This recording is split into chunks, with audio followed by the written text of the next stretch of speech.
दोस्तों, देवों के देव महादेव जो इस दुनिया के कण कण में बसे हैं, हिमालय की गोद में बसे उत्तराखंड में हिंदुओं के कई रिलीजियस प्लेसेस हैं।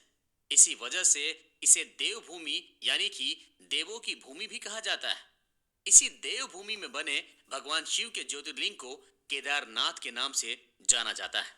केदारनाथ हजारों लाखों शिव भक्तों की आस्था का सेंटर पॉइंट है। इस जगह पर पहुंचना बहुत ही मुश्किल है। यहाँ पहुंचने के लिए उबड़ खाबड़ और पथरीले पहाड़ों से होकर गुजरना पड़ता है, लेकिन भगवान भोलेनाथ के भक्त अपने बाबा के दर्शन के लिए हर जोखिम उठा लेते हैं। यहाँ पहुंचने के लिए 16 किलोमीटर का सफर पैदल ही तय करना पड़ता है, जिसमें 5 से 6 घंटे का टाइम लगता है। ऐसा कहा जाता है कि इस मंदिर का कंस्ट्रक्शन 5 पांडवों के पोते महाराजा जन्मेजय ने करवाया था, जिसके बाद 8th सेंचुरी में आदि गुरु शंकराचार्य ने इस मंदिर का रिनोवेशन कराया था। केदारनाथ ज्योतिर्लिंग के बारे में कहा जाता है कि ये स्वयंभू शिवलिंग है। केदारनाथ ज्योतिर्लिंग के एग्जिस्टेंस को लेकर दो कहानियां कही जाती हैं। केदार माउंटेन पर दो ऋषि रहा करते थे, जिनका नाम नर और नारायण था। कहा जाता है कि नर और नारायण भगवान विष्णु के अवतार थे और भगवान भोलेनाथ के परम भक्त थे। दोनों ऋषियों ने केदार पर्वत पर भगवान शिव के दर्शन के लिए तपस्या की। नर और नारायण की तपस्या से भोलेनाथ प्रसन्न हुए और दोनों को दर्शन देते हुए वरदान मांगने के लिए कहा। दोनों ऋषियों ने कहा कि अगर आप हमारी तपस्या से खुश हैं तो हमेशा के लिए यहीं पर रह जाइए। भगवान शिव जैसे ही वहां से गायब हुए, उस जगह पर एक शिवलिंग प्रकट हो गया, जिसे केदारनाथ का नाम दिया गया। दूसरी कहानी महाभारत के 5 पांडवों से जुड़ी है। जब महाभारत की लड़ाई खत्म हुई तो पांचों पांडवों अपने भाइयों की डेथ को लेकर बहुत ज्यादा गिल्ट में थे। उन पर अपने ही भाइयों की हत्या करने का पाप था। सभी पांडव इस पाप से मुक्त होना चाहते थे। उन्हें इस पाप से मुक्ति केवल महादेव ही दिला सकते थे। तब पांचों पांडव उनका आशीर्वाद लेने के लिए निकल पड़े, लेकिन महादेव पांचों पांडव से बहुत ज्यादा गुस्सा थे और वो उन्हें दर्शन देना नहीं चाहते थे। तब भगवान शिव केदार पर्वत पर चले गए, जहां उन्होंने एक भैंसे का रूप धारण कर लिया और दूसरे जानवरों में शामिल हो गए, जिससे कि पांडव उन्हें पहचान ना पाए। पांडव भोलेनाथ को ढूंढते हुए केदार जा पहुंचे, लेकिन वो भोलेनाथ को ढूंढ नहीं पाए। तब भीम ने अपना रूप बहुत ही बड़ा कर लिया और दोनों माउंटेन पर अपने पैर फैला दिए। सारे जानवर डर की वजह से वहां से निकल गए, लेकिन शंकर भगवान वहां से नहीं गए। भीम ने जैसे ही उस भैंस को पकड़ने की कोशिश की, वो जमीन के अंदर धंसने लगा। तब भीम ने उस भैंसे का ऊपरी हिस्सा पकड़ लिया। उसके बाद भगवान शिव ने पांचों पांडवों को दर्शन दिए और कौरवों की हत्या के पाप से सभी को मुक्त किया। साथ ही शिवलिंग के रूप में वहीं पर स्थापित हो गए। उसी समय से यहाँ पर भैंसे की पीठ को शिवलिंग के रूप में पूजा जाता है। दोस्तों, हर साल अक्षय तृतीया पर केदारनाथ ज्योतिर्लिंग के दरवाजे खोले जाते हैं, जो कि 6 महीने बाद देवशयनी एकादशी को बंद होते हैं।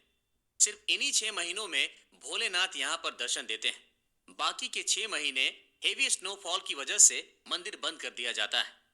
जब 6 महीनों के दौरान केदारनाथ के पट बंद होते हैं, तब भगवान केदारनाथ की मूर्ति को ऊखी मठ के ओमकारेश्वर मंदिर लाया जाता है और अगले 6 महीनों तक वहीं पर उनकी पूजा होती है। लेकिन यहाँ केदारनाथ के स्वरूप को लाया जाता है। केदारनाथ मंदिर की मुख्य मूर्ति त्रिकोण शेप में है, जो हमेशा केदारनाथ मंदिर में ही रहती है। हर साल अक्षय तृतीया पर मंदिर के गेट खुलते हैं, लेकिन उनके खुलने से पहले भोलेनाथ को केदारनाथ ले जाने की तैयारी शुरू की जाती है। बड़ी धूमधाम से भगवान शिव के स्वरूप को केदारनाथ मंदिर तक ले जाया जाता है। भगवान शंकर को फूलों से सजी डोली में बैठाया जाता है। सेना का मिलिट्री बैंड रिलीजियस ट्यून्स को बजाता हुआ डोली के आगे आगे चलता है। ऊखी मठ से केदारनाथ तक भक्त डोली के साथ 41 किलोमीटर का सफर पैदल ही तय करते हैं। केदारनाथ में भगवान की डोली के दर्शन के लिए यहाँ भक्तों की भारी भीड़ उमड़ती है। जिस दिन मंदिर के पट खोले जाते हैं, उस दिन पूरे मंदिर को फूल मालाओं से सजाया जाता है और मंदिर में भगवान केदारनाथ का स्वागत किया जाता है। सिर्फ अक्षय तृतीया के दिन ही लाखों भक्त भगवान केदारनाथ के दर्शन करते हैं। केदारनाथ मंदिर पहुंचने से पहले भक्त गौरी कुंड पहुंचते हैं, जो नेचुरल हॉट वाटर से भरा एक कुंड है।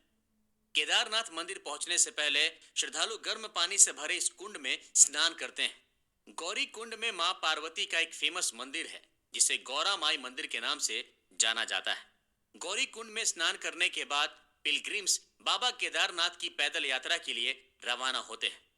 यात्रा के दौरान बम बम भोले और हर हर महादेव के जयकारों से केदार घाटी गूंजने लगती है। केदारनाथ सिर्फ ज्योतिर्लिंग ही नहीं, बल्कि ये हिंदुओं के 4 धामों में से भी एक है। केदारनाथ की गिनती उत्तराखंड के पंच केदार में भी होती है। इस वजह से केदारनाथ की इंपोर्टेंस 3 गुना ज्यादा बढ़ जाती है। भगवान केदारनाथ का यह प्राचीन मंदिर 6 फीट ऊंचे पत्थर के प्लेटफॉर्म पर बना हुआ है। कत्यूरी स्टाइल में बना यह मंदिर हिल सिविलाइजेशन को रिप्रेजेंट करता है। उत्तराखंड के ज्यादातर मंदिर कत्यूरी स्टाइल में ही बने हैं। केदारनाथ मंदिर को बड़े बड़े पत्थरों से जोड़कर बनाया गया है। यह मंदिर इतना मजबूत है कि इस बात का अंदाजा इसी बात से लगाया जा सकता है कि 26 जून 2013 को केदारनाथ में आई भीषण बाढ़ भी इस मंदिर का कुछ नहीं बिगाड़ पाई, जबकि मंदिर के आसपास बने हुए घर, होटल और दूसरी बिल्डिंगों का नामो निशान भी नहीं बचा था। मजबूत पत्थरों से बना केदारनाथ मंदिर बहुत छोटा है, लेकिन इसकी हिस्टोरिकल और रिलीजियस वैल्यू बहुत ज्यादा है। मंदिर के एंट्रेंस में मंडप बना हुआ है। अंदर जाने पर गर्भगृह में भगवान केदारनाथ का त्रिकोण शेप में बना शिवलिंग स्थापित है। मंदिर के बाहर की तरफ परिक्रमा मार्ग बना है, जहां पर भक्त भोलेनाथ की परिक्रमा करते हैं। मंदिर परिसर में नंदी की बड़ी सी मूर्ति बनी है। बाबा के दर्शन के लिए यहाँ पर इतने ज्यादा लोग पहुंचते हैं कि उन्हें घंटों लाइन में लगकर इंतजार करना पड़ता है।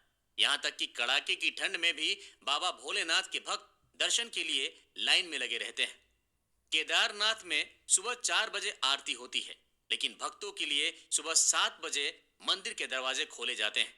7 बजे से 1 बजे तक श्रद्धालु मंदिर में दर्शन करते हैं। दोपहर 1 से 2 बजे तक भगवान को भोग लगाया जाता है। उसके बाद शाम 5 बजे तक मंदिर के दरवाजे बंद रहते हैं। शाम को एक बार फिर बाबा अपने भक्तों को दर्शन देते हैं। शाम 7:30 से 8:30 बजे तक रोजाना महादेव की आरती होती है।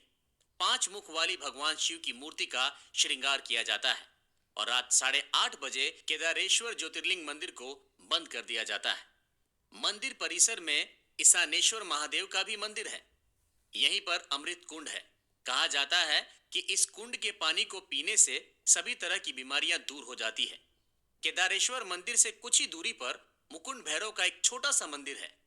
कहा जाता है कि बाबा के दर्शन करने के बाद मुकुंड भैरव के दर्शन जरूर करने चाहिए। इनके दर्शन के बिना केदारनाथ की यात्रा अधूरी मानी जाती है। यहाँ से कुछ किलोमीटर की दूरी पर उमा महेश्वर का मंदिर है, जहाँ पर महादेव एक शिला के रूप में विराजमान है। केदारेश्वर मंदिर के कुछ ही आगे आदि शंकराचार्य की समाधि है। भक्त यहाँ आने पर इन सभी मंदिरों में जाकर दर्शन जरूर करते हैं, क्योंकि यहाँ मौजूद हर मंदिर की रिलीजियस इंपॉर्टेंस है।